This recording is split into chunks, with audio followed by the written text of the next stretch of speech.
The Fortress Trust saga continues. Now we've got new information that Ripple, in its purchase, actually made some of Fortress's customers whole. Welcome back, everyone. This story continues to have legs, and of course, we are going to cover it. Let's dive into it. So, as we know, Fortress was purchased by Ripple Labs last week. That announcement was made, I believe, on Thursday or Friday of last week, and it looks like there's a difference of opinion between what actually happened. And we're gonna dive into it. We're talking about the third party vendor security hole, which led to some customers supposedly losing their funds. So let's dive into this. Last week, 4 Fortress customers were impacted by a third party vendor whose cloud tools were compromised. API keys. Chances are the API keys allowed them to do more than just read data. Anyways, just putting that out there. Thankfully, there is no breach within Fortress Technologies or systems. Impacted accounts were fully restored, and most importantly, of course, there is no loss of funds. We immediately terminated the vendor integration and, out of an abundance of caution, paused all accounts to assess and ensure system-wide security. We're taking all necessary measures to make sure the vendor is held accountable. Although this has been resolved, transparency and security are of the utmost importance to us and our customers. We also have some big company news we are excited to share later this week. More to come.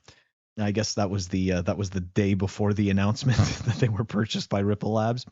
Let's dive into this article here out of the block, and let's see if we can't figure out a little bit more about what happened, because I am hearing some rumors about the amount, right? For some reason, I heard the number 450 BTC, but in all honesty, I don't see that anywhere actually documented. And again, who knows? Maybe I'm just missing it. But either way, let's dive into this whole story. Ripple made Fortress customers hit by security incident whole as part of the acquisition.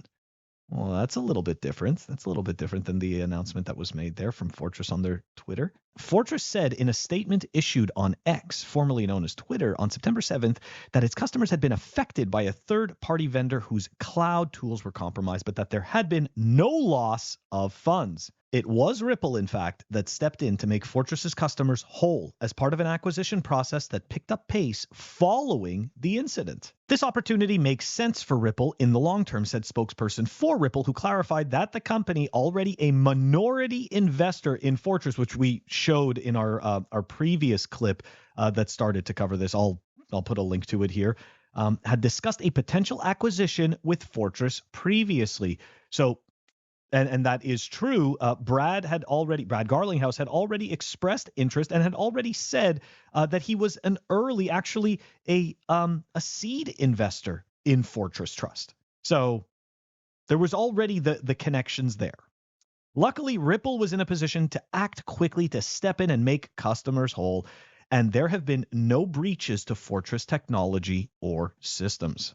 After the incident, in its statement on September 7th, Fortress said it had immediately terminated the vendor integration and paused all accounts to assess and ensure system-wide security. Ripple announced the deal a day later, on September 8th, with the company hailing great long-term synergies between our businesses. Ripple financed the acquisition with a mix of cash and equity. No valuation was disclosed. And in fact, I am definitely not finding any valuation yet. BitGo CEO Mike Belshi said the sale was a great outcome for those customers being made whole, although he said the situation with Fortress Trust had been upsetting. Although Fortress did use BitGo to custody some of its Bitcoin and digital assets, BitGo was not affected, he wrote on a post. None of the Fortress assets held at BitGo were at risk from this third-party integration or taken. This whole situation is exactly why we need decentralization, he continued.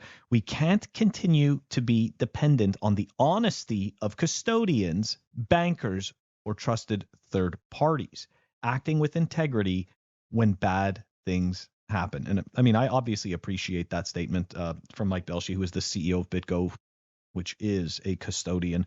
I appreciate it, but I also do think it's a bit of virtue signaling, right? Like he doesn't really want to be losing business, right? So definitely this is an opportunity to show um, essentially that he could be objective in his messaging, right? And that he can objectively explain what the issues are in the field and how everybody needs to work together for a solution. Now, let's go take a look at that tweet from Mike Belshi.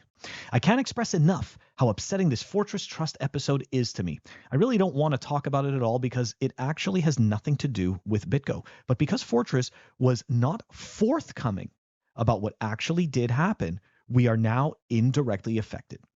Fortress clients are wondering what happened, if they are still at risk, and whether BitGo was somehow involved. Spoiler alert, we were not. As you can see from Jameson's message below, when Fortress lost funds, they chose to omit facts about what happened, downplay the event, and conclude, most importantly, no funds were lost. Obviously, we now know this was not true. I guess what they meant to say is, we believe we fixed the problem, and we have taken steps to make sure clients are made whole. But those two statements are not even close to being the same. Ripple has done the right thing and disclosed that a breach did occur, but Fortress still has not made a real statement about what actually happened. So summarizing what is publicly known along with what we know from BitGo, and I'm going to preface this. Obviously, Mike Belshi, he's the CEO of BitGo. He wants to make sure that his company looks as best possible. Right. So I'm just adding that so, that we kind of have a bit of a frame of reference. So here it is. Number one, Fortress suffered a breach through some third-party integration, not BitGo, in brackets, via Fortress's platform and some third-party integration, not BitGo. The attacker was able to drain funds from Fortress's hot wallet system. Number three, Fortress uses Fireblocks for its hot wallet system, not BitGo.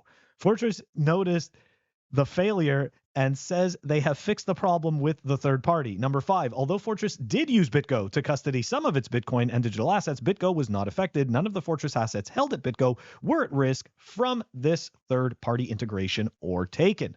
After the breach, Fortress reached out to BitGo. BitGo strongly advised Fortress to disclose what happened immediately. And of course, that, to a certain extent, that is hearsay, right? We kind of don't have any evidence of that, and I'm just saying, like, if we're going to be objective, right, as much as we want to sit there and shit on Fortress, well, this is Mike Belshi's take that, he supposedly told them to do the right thing. Okay, we'll take that. Fortress did not do that. Eventually, Fortress decided to sell to Ripple. This is a great outcome because Ripple was able to make all clients whole and will hopefully help Fortress with resources to correct the security weaknesses which led to this event. Ripple is a good actor here and should be applauded.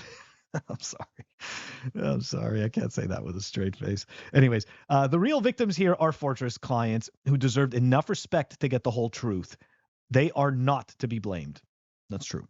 This is the whole situation is exactly why we need decentralization. We can't continue to be dependent on the honesty of custodians, bankers, or trusted third parties acting with integrity when bad things happen. Bad things will happen, and most humans don't have enough courage to be honest through it. BitGo, as a decentralized wallet platform and also a centralized custodian, will continue to fight to eliminate humans from the mix, to ensure that our financial system is not dependent on any one person's integrity and to provide transparency wherever possible. Again, my heart reaches out to the real victims of the hack here, the individual investors and the companies who are having their brands tarnished, all because one other company didn't have the courage to tell the truth. So obviously this situation is far from over. There's most likely going to be a lot more information that is going to come to light. There's a couple of points I do want to make. I mean, look, I can definitely appreciate Mike Belshi's comments.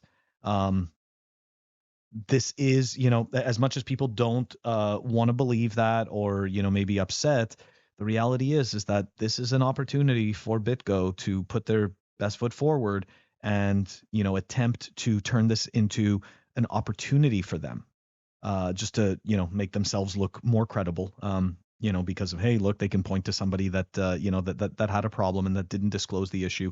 Now, this business of companies not disclosing issues, I know that people would like to think that many companies are going to follow their own ethics guidelines that they pay departments to put together. But the reality is those ethics are that stuff is just for the employees to sign so that these companies can say, hey, we've gone through ethics training. It's all good. But the reality is that the fact that they didn't disclose this information is, and I'm not saying this to make light of the situation. I'm just saying it's the same shit all around. Okay, so number one, I'm not surprised, and number two, it's like a giant nothing burger that a company didn't disclose that they had a problem. Now, the other piece of it is that would they have had more control over the situation had they have come out right away and explained everything? I think they would. I think they still would have gotten shit. Okay, that's no, I mean that's no surprise, right? Because people are going to be angry. People are going to feel, that they've been had, possibly, feel that they can't trust the organization. So of course they're going to get shit. But at the end of the day, that would have been a situation that Fortress put forward and that they chose to control. Now, the other thing about the other piece about working for these large companies and telling the truth, I have sat in many meetings where massive bugs have been discovered, and and again, it has nothing to do with Bitcoin. This had to do with my old normie job, and these are the only thing that the engineers and the engineering directors and the product managers were trying to figure out was how to spin this. How do we spin this problem? How do we spin this bug? How do we spin this error? Okay. I know that people don't want to believe that, but that's really what happens. Okay. Like there's very, very few companies. Companies are only going to disclose what they absolutely have to disclose. Okay. They really will. Like they're not sitting there looking for reasons to let you know. They're not going to air their dirty laundry. Okay. Companies are not going to air their dirty laundry because they owe you something. They are only going to air the dirty laundry that they must. And I think that is true of pretty much any large corporation. That does it for our clip today. Don't forget to like and subscribe. Help us grow the channel, and I will catch you all tomorrow.